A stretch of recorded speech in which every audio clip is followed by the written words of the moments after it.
दोस्तों ये जो काले रंग का लिक्विड फर्टिलाइज़र है ये बहुत ही कीमती है और इसे बनाना बहुत ही आसान है। फ्री में हम इसे अपने घर में बना के हज़ारों रुपये बचा सकते हैं। और जब हम अपने इस रोज़ प्लांट्स में इस लिक्विड फर्टिलाइज़र को डालते हैं तो रोज़ प्लांट्स की ग्रोथ बहुत तेज़ी से होने लगती है। अभी मौसम इतना ज़्यादा गर्म है जून के महीने में और टेम्परेचर बहुत हाई रहता है, उसमें अगर इस लिक्विड फर्टिलाइज़र का यूज करते हैं तो मरता हुआ गुलाब भी हमारा ज़िंदा हो जाता है। नए नए से सूट्स निकलने लगते हैं, नई नई सी कलियाँ बनने लगती है, पत्तियाँ ढेर सारी निकलने लगती है। और ये काले रंग का जो चीज़ है वो जब हम अप्लाई करते हैं तो सारे प्लांट्स हरे भरे हो जाते हैं। तो वो कहते हैं ना, काले हुए तो क्या हुआ दिल वाले हैं। वैसे ही दोस्तों ये लिक्विड फर्टिलाइज़र हमारा बहुत असरदार करता है हमारे रोज़ प्लांट्स में। तो इसको कैसे बनाना है, कैसे इसे अपने रोज़ प्लांट्स में अप्लाई करना है और अपने रोज़ प्लांट्स को मैं कैसे केयर करती हूँ। देखिए सारे गुलाब में इतनी तेज़ गर्मी में भी फूल खिल रहे हैं और पत्तियाँ भी ढेर सारी आई हुई हैं। तो इस लिक्विड फर्टिलाइज़र को कैसे बनाकर कैसे अप्लाई करती हूँ और कैसे केयर करती हूँ, सारी डिटेल मैं आप लोग के साथ शेयर करूँगी। तो वीडियो को लास्ट तक बने रहिएगा।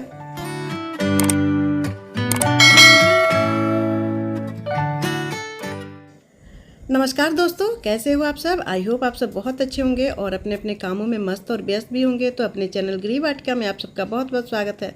दोस्तों रोज़ प्लांट सबकी पसंद होती है और बहुत ही खूबसूरत ये फ्लावरिंग प्लांट है और विंटर में इसका बहुत ज़्यादा ग्रोइंग पीरियड होता है। विंटर में ये ढेर सारे बड़े बड़े साइज़ के फूल खिलते हैं, लेकिन जैसे ही गर्मियाँ शुरू होती है दोस्तों ये फूलों की जो साइज़ होती है वो छोटे छोटे होने लगते हैं। और इसको अगर इस प्लांट्स को हम धूप में रखते हैं तो ये प्लांट्स की पत्तियाँ जो होती है वो पीली होकर गिरने लगती है और धीरे धीरे ये प्लांट सूखता जाता है और एक दिन सूख के ख़त्म हो जाता है। तो गर्मियों में इसको ज़्यादा केयर करने की ज़रूरत पड़ती है, धूप से बचाना पड़ता है। बहुत तरह के इसमें केयर करने पड़ते हैं। इसमें बहुत तरह के मिली बग्स काले कीड़े का अटैक हो जाता है, उससे भी इसको बचाव करना पड़ता है। और दोस्तों खाद पानी तो देना ही पड़ता है क्योंकि विंटर में ये ज़्यादा फूल करता है और गर्मियों में कम फूल देता है।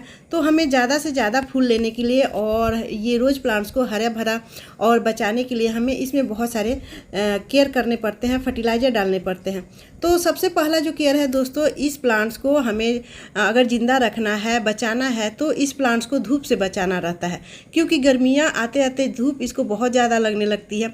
और मई जून के महीने में तो इतनी तेज़ धूप होती है कि सारे प्लांट्स की जो पत्तियाँ होती है दोस्तों वो धीरे धीरे सूखने लगती है, फूल बहुत जल्दी सूख जाते हैं और धीरे धीरे से ये प्लांट भी सूखने लगता है।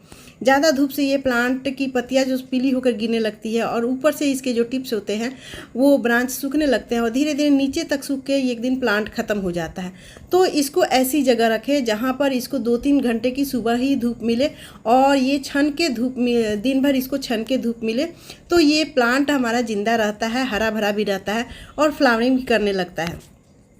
तो धूप से बचा के रखें। विंटर में जितनी ही ज़्यादा इसको धूप देते हैं उतना ही ये फ्लावरिंग करता है, लेकिन गर्मियों में हमें इसका धूप से बचाव करना ज़रूरी होता है। गर्मियों में इसमें ज़्यादा से ज़्यादा प्लांट्स को घना रखना है और इस प्लांट्स में ढेर सारे फूल लेने हैं।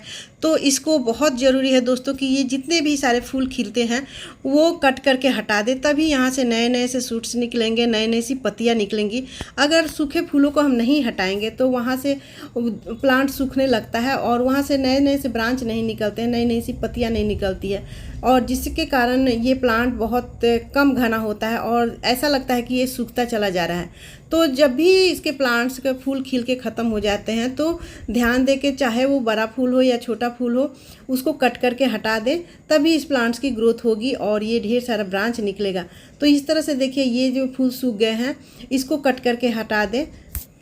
अब बात करें दोस्तों मिट्टी की, तो मिट्टी अक्टूबर में जब इसकी मैंने रिपोर्ट किया था और कुछ मिट्टियाँ मैंने बदल दी थी, तो उस समय मैंने इसमें 30% मिट्टी, 30% कोकोपीट और 30% इसमें वर्मी कंपोस्ट या फिर गाय की गोबर की खाद भी मिला सकते हैं। 10% इसमें मैंने नीम खली डाल के ऐसे तैयार किया था। और ये मिट्टी हल्की है और ये ज़्यादातर सॉफ्ट हार्ड नहीं होती है, सॉफ्ट मिट्टी रहती है क्योंकि इसमें कोकोपीट की मात्रा रहती है 30% के आसपास।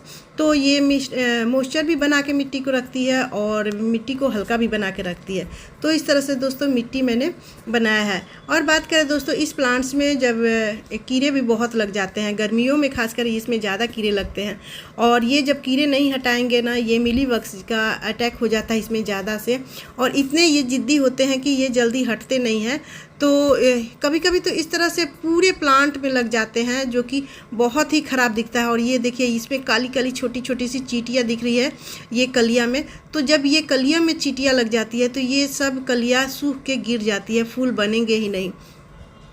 और ये मिलीबग्स का अटैक होता है बहुत ज़्यादा। तो इनको हटाने के लिए दोस्तों मैं जब भी अपने इस प्लांट्स में, सारे प्लांट्स में गर्मियों के दिन में खासकर इसमें मैं नीम ऑयल ज़्यादातर नहीं स्प्रे करती हूँ, क्योंकि मैंने कई बार इन्हीं में स्प्रे किया है तो उससे मेरे प्लांट्स ख़राब होने लगे हैं।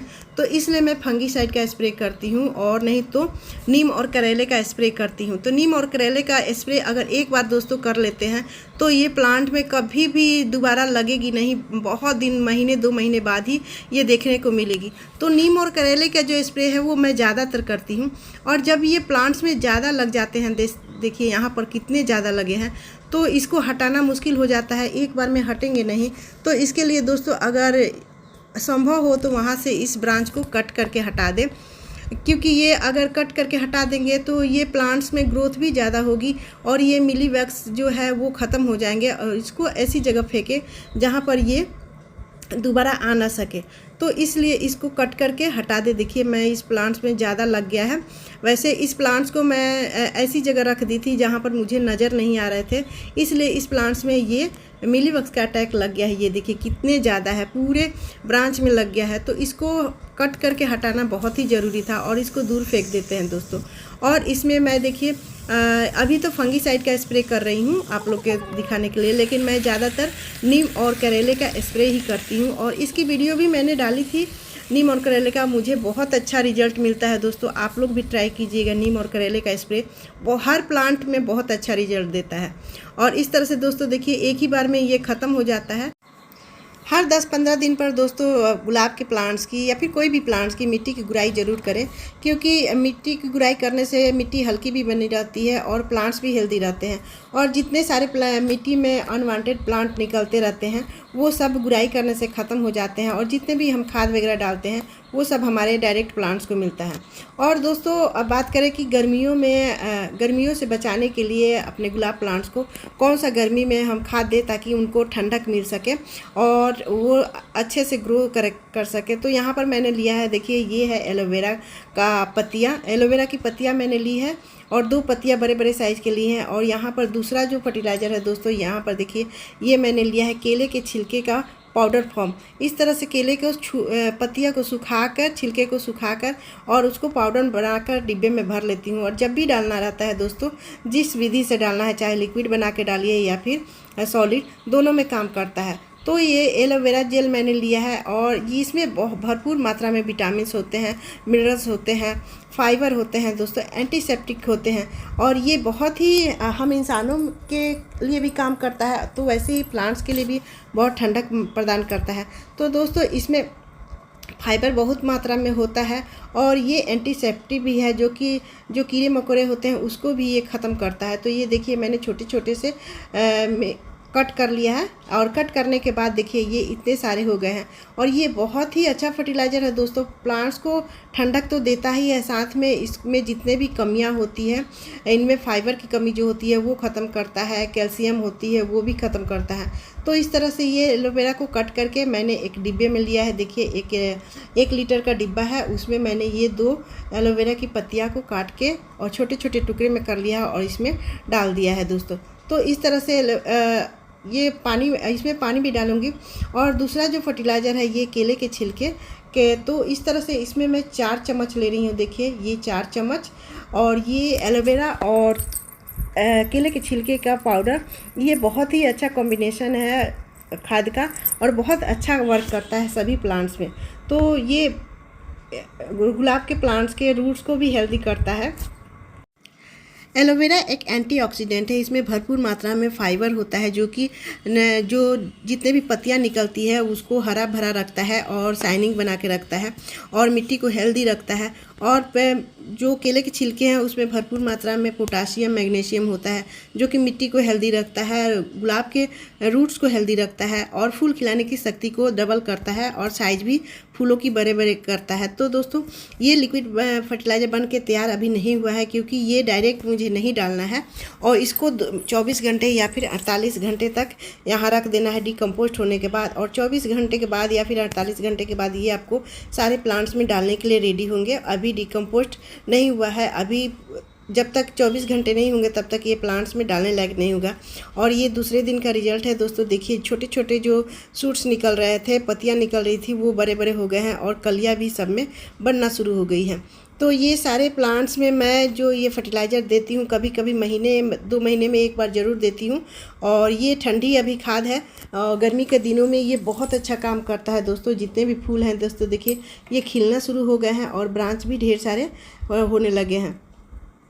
तो चलिए इसको सारे प्लांट्स की गुड़ाई तो मैंने कर ही ली है, क्योंकि कोई भी फर्टिलाइज़र डालने के लिए मिट्टी की गुड़ाई करना बहुत ज़रूरी है। तो देखिए यहाँ पर ले लिया है, ये 24 घंटे 48 घंटे बाद का रिजल्ट है। और दोस्तों देखिए इसका जो कलर है वो चेंज हो गया है, क्योंकि ये बिल्कुल ब्लैक कलर का था। और देखिए ये एलोवेरा अभी इसको चला देंगे अच्छे से तो ये पूरा घुल जाएगा, क्योंकि डिकम्पोस्ट हो गया है और इसका कलर भी बिल्कुल रेड के जैसा आ गया है।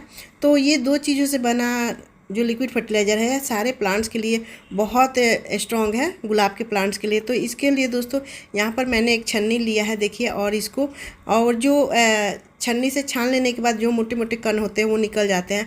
और इसको अच्छे से निचोड़ के दोस्तों निकालना है, ताकि जो जितने भी रस है इसके वो निकल जाए। क्योंकि ये अगर इस तरह डायरेक्ट डालते हैं तो इसके जो रस हैं वो निकल नहीं पाते हैं और डिकम्पोस्ट नहीं हो पाते हैं पूरा, इसलिए इसको इस तरह से निचोड़ के हटा देना है। आप चाहे तो डायरेक्ट भी डाल सकते हैं, मैं नहीं डायरेक्ट दी हूँ, इसमें पानी मिलाना है।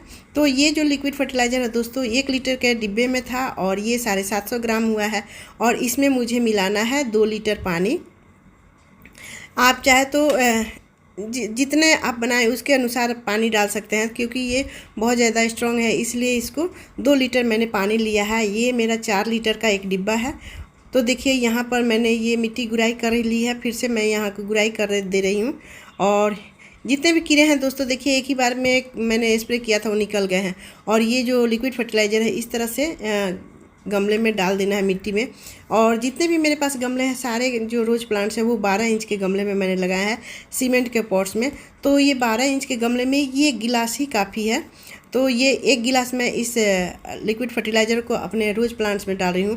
मेरे पास बहुत सारे रोज़ प्लांट्स हैं, मतलब 15-20 प्लांट्स हैं यहाँ पर देखिए, और सारे में मैं एक एक करके एक एक गिलास डाल दे रही हूँ इस तरह से। और ये बहुत अच्छा रिजल्ट देता है दोस्तों। 2 दिन में ही ये सारे प्लांट्स हरा भरा दिखने लगेगा। जितने भी शूट्स निकल रहे हैं, पत्तियाँ निकल रही है, वो बहुत तेज़ी से बढ़ जाएगा और प्लांट्स घना होगा और फ्लावरिंग भी करने लगता है। तो गर्मियों में भी मेरे प्लांट्स में बहुत ज़्यादा फ्लावरिंग करते हैं। मैं पिछले साल की वीडियो में भी कई बार दिखा चुकी हूँ कि जो मेरे गर्मियों में भी रोज़ प्लांट्स हैं वो बहुत अच्छे से खिलते हैं। बस यही थोड़ी बहुत केयर करके अपने रोज़ प्लांट्स में फूल ले सकते हैं और ढेर सारी कलियाँ बना सकते हैं। तो दोस्तों वीडियो कैसी लगी? अगर वीडियो पसंद आए तो लाइक शेयर कीजिएगा, मेरे चैनल पर नए हैं तो सब्सक्राइब भी कर लीजिएगा बेल आइकन घंटी के साथ, और एक कमेंट जरूर कीजिएगा। तो मिलते हैं अगले वीडियो में, तब तक बाय दोस्तों, टेक केयर, हैप्पी गार्डनिंग।